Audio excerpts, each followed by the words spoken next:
C'est une région qui offre à ses visiteurs un voyage dans son passé à travers une route de châteaux, vignobles et sites historiques. C'est peut-être le cœur de l'histoire française, mais sûrement son centre géographique. Ajoutez de savoureux vins blancs et un fromage très spécial, et vous avez une recette digne d'une destination à découvrir. Bienvenue dans le Berry, au centre de la France. Situé à 2 heures de Paris, le Berry fut longtemps le cœur de la France. De Louis XI à Talleyrand, les rois et les princes ont marqué la mémoire de ce pays de châteaux si nombreux qu'ils ont donné naissance à des routes historiques, à commencer par la route Jacques-Cœur. Notre périple nous replonge dans son histoire avec la visite de châteaux privés, musées et abbayes, en plus d'une escapade à Sancerre, sans oublier 2 trésors de la Loire voisine, Chenonceau et Chambord. De sa ville natale de Bourges, un jeune entrepreneur de 32 ans devient l'homme le plus riche du pays. Sa fortune personnelle aide le roi Charles VII à financer la guerre contre les Anglais. Aujourd'hui, une route touristique porte son nom, la route Jacques-Cœur. Ville natale de Jacques-Cœur, Bourges compte plus de 73 000 habitants. Témoin des plus grandes heures de l'histoire de France, le patrimoine de Bourges nous fait revivre son passé prestigieux avec ses maisons en pans de bois et ses hôtels particuliers. Les cafés-terrasses et boutiques abondent. Fils de pelletier, Jacques-Cœur devient marchand, banquier, armateur et industriel. Il conçoit des routes, installe des comptoirs de commerce, crée une flotte de navires et entreprend des voyages en Orient. Il devient argentier du roi, receveur des taxes, commissaire aux États du Languedoc et maître des monnaies. Il fréquente les rois, les princes et les papes. En 1450, son palais devient l'une des plus belles demeures civiles françaises du 15e siècle. Mais les occasions de profiter de son palais sont rares. Son immense fortune lui vaudra la jalousie de la cour. Sur l'ordre du roi Charles VII, il est emprisonné. Il va finir sa vie aventureuse comme dans un roman de cap et d'épée. Il s'évade de prison, rejoint Rome et le pape pour combattre les infidèles. Il meurt en 1456. Bourges et sa vieille ville nous offrent des bâtiments du 13e, la plupart reconstruites après l'incendie de la Sainte-Madeleine en juillet de 1487. Plus de 2000 maisons furent détruites. Chef-d'œuvre de l'art gothique, la cathédrale Saint-Étienne est unique. Elle a été inscrite au patrimoine mondial de l'UNESCO en 1992. Ces vitraux du 13e siècle nous invitent à voyager dans le temps et dans l'histoire. Le souvenir de l'argentier s'attache à la chapelle qu'il a fondée dans la cathédrale et dont la verrière constitue un sommet de la peinture sur verre au 15e siècle. À ne pas manquer, les rues Bourbonneau, la promenade des Remparts, la place Gordenne et la rue d'Oron.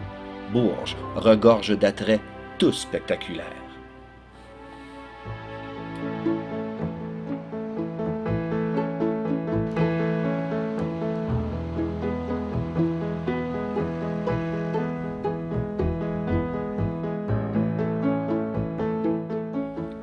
On retrouve près du palais de justice l'un des plus beaux musées du centre de la France, le musée du Berry. Son hôtel y abrite des collections archéologiques et une remarquable exposition retrace la vie dans les campagnes du dernier siècle.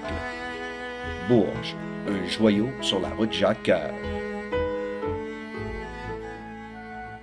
Le château, l'église, le centre-ville et le pont sur la Loire nous souhaitent la bienvenue dans cette cité sur la route Jacques-Cœur.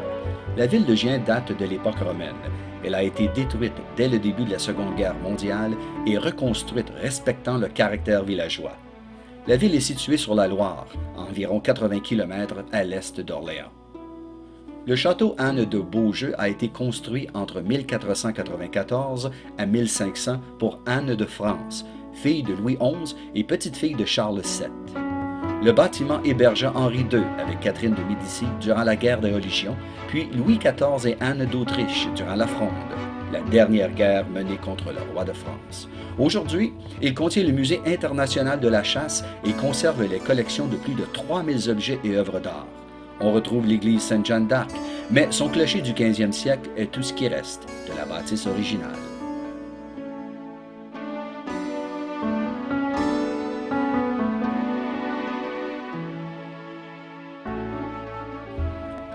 À quelques kilomètres au sud de Gien se trouve Argent-sur-Sauldre.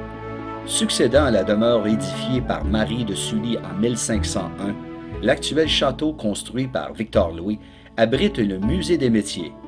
15 salles d'exposition sur 3 niveaux nous ramènent dans un village du 19e siècle.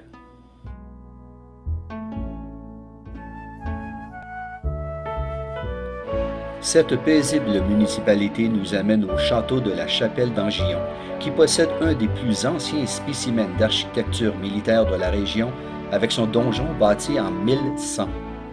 Le château fut le lieu de résidence des princes de Boisbel, et Alain Fournier, écrivain français du 19e siècle, est né ici. Aujourd'hui, le château abrite un musée qui porte son nom.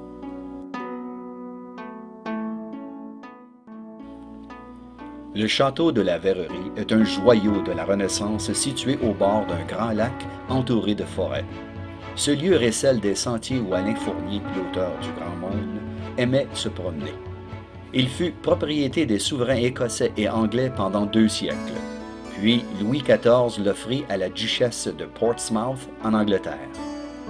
Aujourd'hui, ses propriétaires français vous offrent 12 chambres à forfait variés, en plus de l'auberge Maison Hélène, une charmante maison à colombage du 17e siècle offrant une cuisine traditionnelle.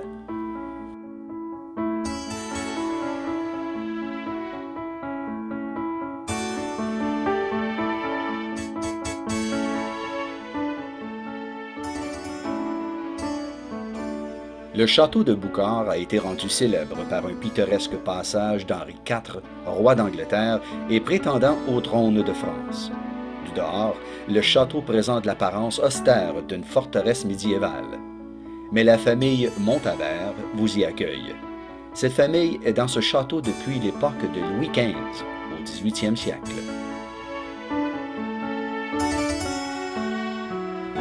Situé dans la région viticole du Veneto-Salon, ce château meublé et habité appartient à la famille Maupas depuis plus de 300 ans. Maupas est un château du 14e siècle. Il conserve des souvenirs de la duchesse de Berry ainsi que du roi Charles X. À ne pas manquer, une magnifique collection de 887 assiettes de faïence datant du 15e au 18e siècle. Cette petite cité doit son ancien nom de Dun-le-Roi à son entrée dans le domaine du roi de France en 1100. Dun-sur-Oron est riche d'un patrimoine historique important. Jadis place Forte-Royale, la cité fit l'objet d'attention toute particulière de la part des rois. Elle conserve fièrement les vestiges de son glorieux passé, remparts surplombant la rivière Oron, clocher du 15e siècle et ses quartiers médiévaux. Elle possède aussi le musée du canal du Berry, retraçant l'épopée étonnante de celles et ceux qui ont vécu le canal.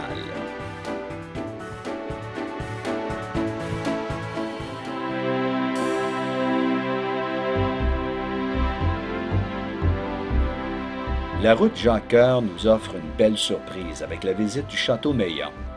Après un parcours dans le parc, on découvre en grandeur nature un château grandiose à l'image des somptueuses demeures royales du Val-de-Loire. En plus, il possède un charme supplémentaire, celui d'être habité. Ce château est un ensemble unique. Ici, la Renaissance italienne est forte. On dit même que plus tard, Leonardo da Vinci a dessiné une partie de ce château. La façade ouest reste très médiévale, alors qu'à l'est, avec sa tour du Lion, c'est l'évolution vers l'art gothique flamboyant, sous l'influence de la Renaissance. Les proprios offrent aux visiteurs la possibilité de louer la salle à manger ou la salle d'armes pour vos réceptions royales.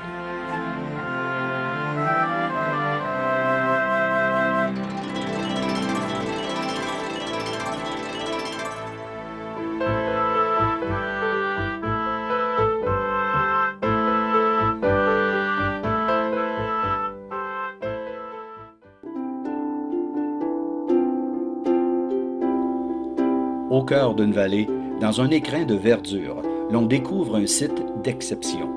Avant ou après la visite, une halte repos nous permet de contempler le site. Par son architecture préservée et une remarquable restauration, l'abbaye de Noirlac est l'un des sites cisterciens majeurs en Europe. Chacun est surpris par l'histoire et l'idéal de vie de ses disciples de Saint-Bernard. À visiter, l'église, le cloître, le réfectoire et bien sûr, le cellier. Le château d'Annecy-le-Vieil est surnommé le Petit Carcassonne, cette ville fortifiée du Languedoc. Sa gracieuse demeure de style gothique flamboyant est protégée par une imposante forteresse du 13e siècle.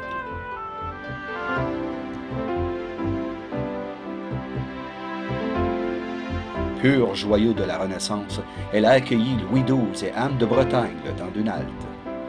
Tout droit venu du Moyen Âge, ce château fort a gardé la force et les effrois de ses meurtrières, assommoirs et oubliettes.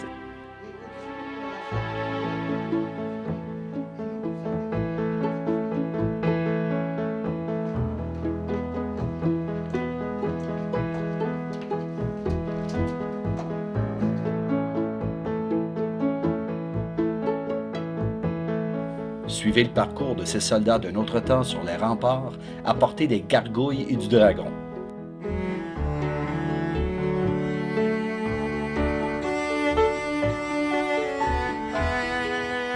La cour et son logis vous ouvrent leurs portes sur un univers riche de plusieurs siècles de rencontres et d'histoires. De tour en tour, ce lieu aux mille et un secrets vous transportera du Moyen Âge à nos jours. Ce château perpétue les souvenirs de Louis XII, de Colbert, de Marie-Antoinette et de Napoléon. Dans cette région, deux coups de cœur, Sancerre et Menetou-Salon. Cité médiévale située sur une colline au bord de la Loire, elle bénéficie d'un panorama exceptionnel. Elle a donné son nom au vin connu mondialement. On y retrouve plusieurs manifestations autour du vin et du crottin de Chavignol, un fromage assez spécial. C'est Étienne de Champagne, premier comte de Sancerre au 12e siècle, qui construisit un château fort et fortifia la ville qui joua un rôle prépondérant au Moyen Âge. Sa vieille cité et son centre-ville typique offrent à ses visiteurs plusieurs boutiques et cafés-terrasses. Une place a été désignée en hommage à Louis II de Champagne, comte de Sancerre. Il fut maréchal de France en 1368. Derrière, on aperçoit les derniers vestiges du château des Comtes.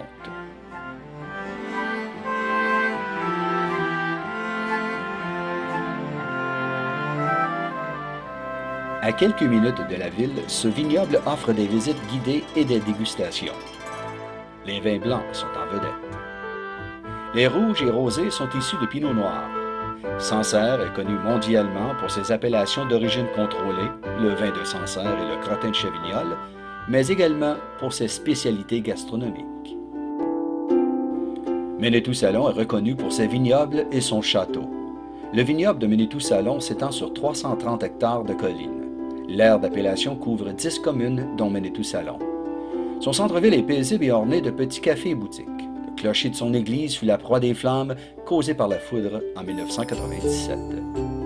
Propriété de Jacques Coeur en 1448 et transformée à la fin du 19e siècle par la famille française des princes d'Arenberg, ce château vous accueille dans un décor néo-gothique, aux intérieurs aussi somptueux que confortables. Au cœur de la France existe une région riche en histoire en plus d'un charme exceptionnel. Les châteaux et sa joie de vivre vous séduiront. Un séjour s'y impose. Du Berry au centre de la France, ici Jerry Dixon, à bientôt.